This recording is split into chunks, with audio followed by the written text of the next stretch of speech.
What is up, guys? It is Bob Blabla, and let's talk about the best setup to get a MOAB. This gameplay is on the map Underground. I'm playing some Kill Confirmed with my buddy Panache, and basically I just kind of run around the map using my stick and move tactics to get a nice little MOAB. I do have to rush a lot at the end because I start to run out of time. I realize that we're going to run out of points, and that is not a good thing.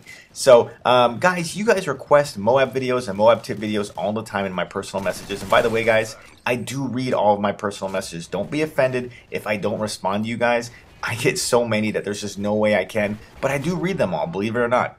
And people are always requesting MOAB tip videos, MOAB tutorials. For a lot of people, that, especially those who struggle to get MOABs, it's still kind of this thing you want to do. And even if it's just to say you got one, that's kind of a cool thing, and it's kind of a fun thing. It's cool to set a goal in a video game, and since there's this thing called a MOAB, everyone wants to get one. So I want to go into my favorite setup to get a MOAB, and what I think really is the best in the game, especially if it's a non-camping MOAB. If you're going to sit back, there's definitely better classes, but if you're going to get into the heat of things, if you're going to get into the battle and go for a MOAB, I think this is the best setup. So let's start off. First of all, of course, you're going to run Specialist, and Specialist is the best way to get a MOAB by far. First of all, it's automatically going to take one kill off, since no matter what, you're going to have hardline.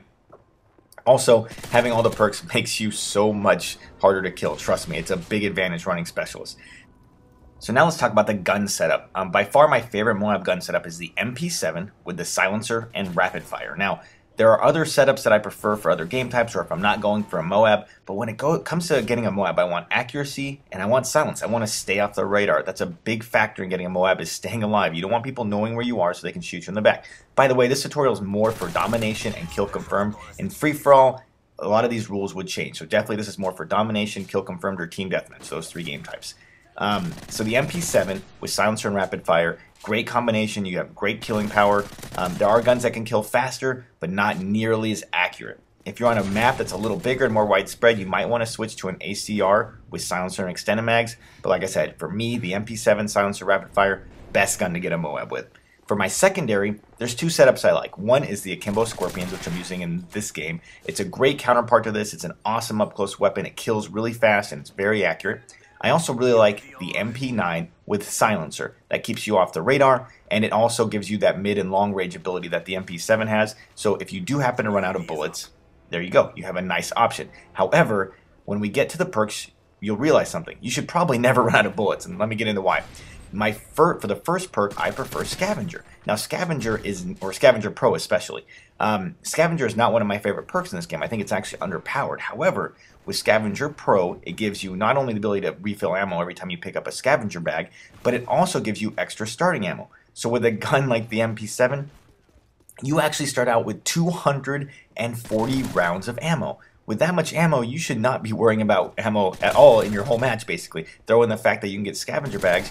Using your secondary is probably not going to happen. You're not going to need it. You're going to have plenty of ammo. If you do need it, it's just because you're trying to make a quick switch. That's how much ammo you have. 240 rounds plus scavenger bags. You're not going to run out of ammo. You're not going to be picking up anyone else's gun.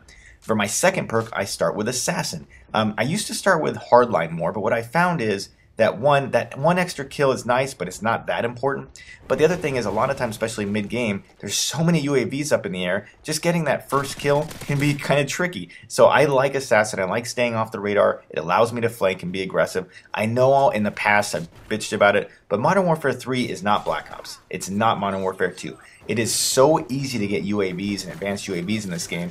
I don't really blame people for using Assassin. Is it annoying? Sure, but I don't blame anybody. In the past games, at least you had to earn your UAVs. In this game, you can die over and over again and still get UAVs and advanced UAVs. So Assassin's a great counter to that. For my third tier, I use Dead Silence. Now, this is one that a lot of people might not agree with, but there's a reason I use it. That's because I have headsets and I sound whore like crazy. If there is even one guy on the other team that has a good headset and knows how to use it, there's a very good chance that you're going to die to him sound whoring you. So I highly recommend Dead Silence. It's just that big of a bonus. Now, if you don't have a headset, you might not understand how loud you are, but remember, you're not just avoiding death once. You need to avoid death through 24 kills. So Dead Silence, I think, comes off huge. So let's go into the next three perks that I choose for my Specialist package. Up next, I have Sleight of Hand Pro. This is a must. Sleight of Hand, in my opinion, is the best perk in the game. It allows you to reload faster and also pistol switch to your secondary faster. And that's going to help you win gunfights over and over and over again. So Sleight of Hand Pro, I mean, just amazing. It's a no-brainer. Up next, I actually use SitRep Pro. Now, I do have a headset, so this makes a bigger deal. But if you don't know what SitRep Pro does, one, it allows you to see enemy equipment. But that's not really that important. Equipment is not a huge deal in this game. Well, the other thing though is it increases the loudness of enemy footsteps. Now that, my friends, is a huge deal if you have a headset. It is gigantic. For my final perk, I choose steady aim. Now steady aim allows you to shoot faster after sprinting. Basically you aim down sight faster, and that's the main reason that I go with it. That's a big advantage, guys, and there's my MOAB. Now, once you get that last kill, guys, of course, you are going to have all of the perks at that point, so you're good to go. Last, I want to go into the equipment. I do have the motion sensor, but you'll see I forgot to use it. I do that a lot when I run motion sensor, but I do recommend it, especially if you don't have a lot of assassin guys on the other team. The motion sensor is great once you learn how to use it.